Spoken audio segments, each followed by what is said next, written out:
There's been some real stinky barnacles coming out this year. Despicable Me 4, Megamind 2, Madame Web. Our only saving grace is that Chinese film with the motivational speaking beaver. But at least all of those movies are getting to actually go out. They get to shine. They get to spread those butt cheeks and just take a fat dump on everyone and smile while doing it. Unfortunately, that's not the case for Coyote versus Acme. And the saddest part is that this was meant to be an actually good movie. People were excited about this one. This wasn't your stereotypical Madame Web, where nobody wanted this. Absolutely no one asked for it and nobody knows what the heck is going on with it. It was something that was gonna be good. Looney Tunes characters aren't seen a lot anymore. The last outing was in Space Jam 2, and that was also a stinker.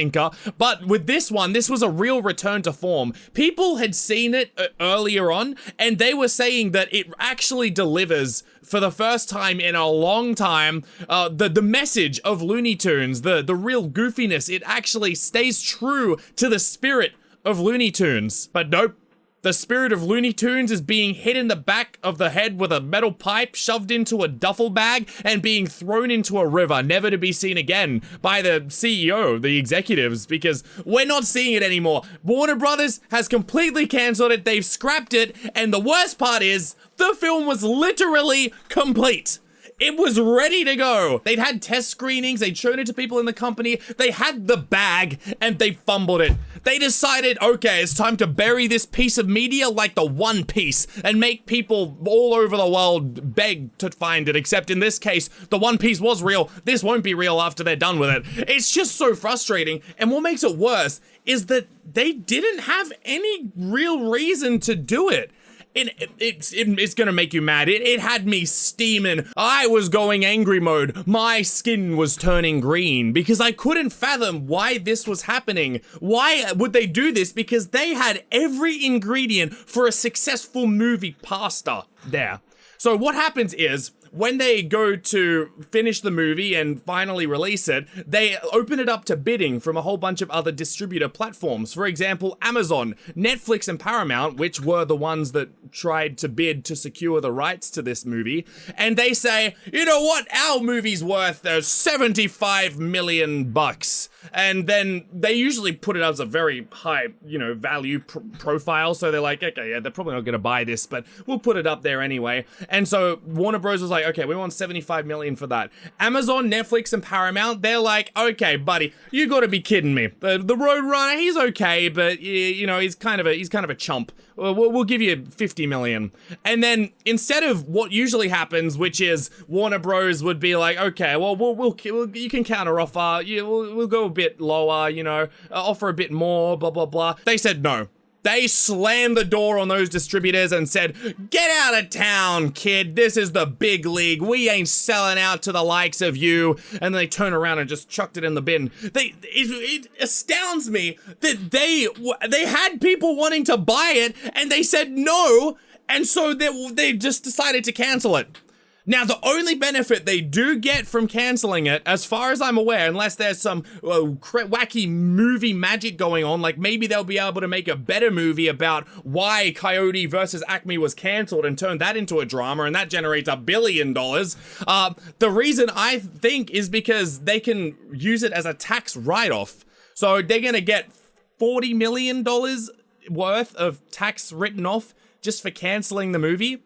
But then compare that to how other studios were likely offering $60 million or more than that.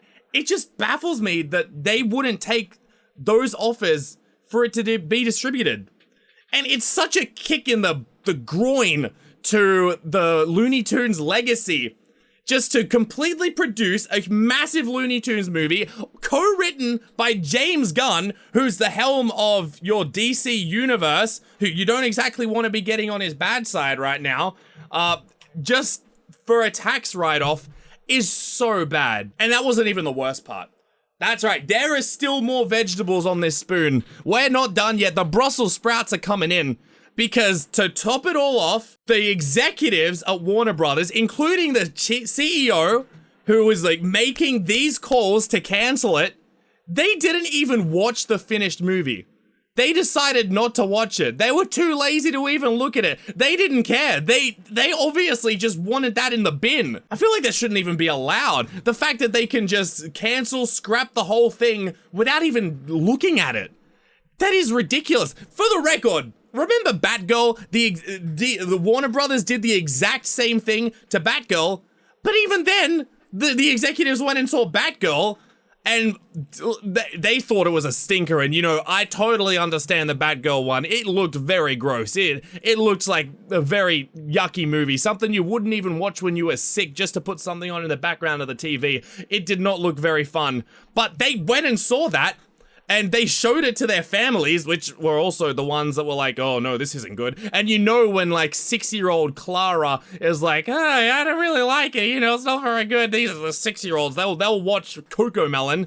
You know you got a stinky movie going on there, a movie that's really gonna just wet the bed and not make it afterwards. And the saddest part is, the people who were involved in the project seem so excited and optimistic about it. Eric Bauza, who provided voices for a lot of the characters in the movie, only 5 weeks ago posted this on Instagram: see you in 2024, hashtag Coyote versus Acme, and we had a screenshot from the actual movie there, and then we learned that, oh, it's cancelled, it's getting removed. Like, imagine how devastating that would be for everyone involved in the project. That is so sad. Like, you could have been working on that for years, just to find out that the executives didn't see it. They were out busy watching the latest season of The Boys, you know. They were a bit sleepy on the day, a bit tizy, you know. They had to sleep, so we're just gonna cancel the project. We're not really excited about it. The projections for this quarter, pretty bad anyway. We're gonna get some tax write-off, and maybe we'll make another garbage movie next year. We'll see how it goes. Like, it is so bad, and Warner Brothers, I don't remember one good movie that they've had in the past ever. I really don't. I'm really trying to think here. Like, look at all the properties here. Oh, and Scooby-Doo! No! I forgot that they allowed that monstrosity called Velma to happen. Every single thing that they've done. Okay, they produced Wonka. Okay, you know what? That's fine. I'll barely allow that one. We'll let that one through. But that doesn't make up for the Velma thing, all of the DC shenanigans, canceling Looney Tunes. No. The Warner Brothers have been flopping everything. They have so many great properties, and it's all just slipping through their fingers because they don't know what to do with it. They're producing absolute disgusting trash. I don't even know why. I don't know what's going on there. Is the chief executive officer himself trying to produce these movies with like a 2-week course in filming? I wouldn't be surprised if he was on drugs and he's just sitting there coming up with crazy movie ideas. Like, what if we take the Fred Flintstone man, and we get rid of all the dinosaurs, we get rid of all the Stone Age stuff, and then we put him in the future, and then we bring back a dinosaur, Godzilla, and then we have him kill Godzilla, and then he becomes anime. And there you go. You got Fred Flintstone across the future. Beautiful. And then that project will probably get cancelled regardless. But after hearing myself say that, it probably deserves to be cancelled. But that is something that they'd probably produce. It's so bad. I could make better movies. I know people say that, oh, well, if you think you could do better, then go do it. I know I can do better. If I wanted to, if they hired me, I know I'd be able to produce better. I know my 3-year-old cousin would be able to do better with a bunch of crayons and one of his wacky ideas. That would do better than Velma and every decision that they're making there. Hell, throwing a dart at a dartboard with half of it saying produce it, half of it saying don't produce it, and then just getting ChatGPT to write a bunch of scripts, that would do even better. It just makes me so mad hearing about all this, and it's so sad seeing all of these people's projects are just getting scrapped. They're even doing it to James Gunn, who again is heading their entire DC universe. So who knows? Maybe he'll tank it just to get back at them. Like, I'll show you for canceling my beautiful Roadrunner movie. Here's Batman loves Superman, a true romance story. I just noticed as well the change in tune from this guy, because from 5 weeks he was like, so see you in 2024, to now he's like, release Coyote vs. Acme. Trying not to lose hope here, praying emoji. Release Coyote vs. Acme. Although it's not looking good, because a source close to Warner Brothers said that they made a short-sighted choice based on dismal third-quarter projects. So reversing the decision to cancel Coyote vs. Acme is apparently not going to be possible. So it looks like that book is closed forever. These projects shouldn't just disappear into the ether, never to be seen by anyone. Like, I feel like they should go into a special database where no one can make money from it or whatever, but be released to the public. Because I would love to see that. Hell, I'd love to see the Batgirl thing and just to laugh at it, about how bad it apparently was. But yeah, no, that's crazy.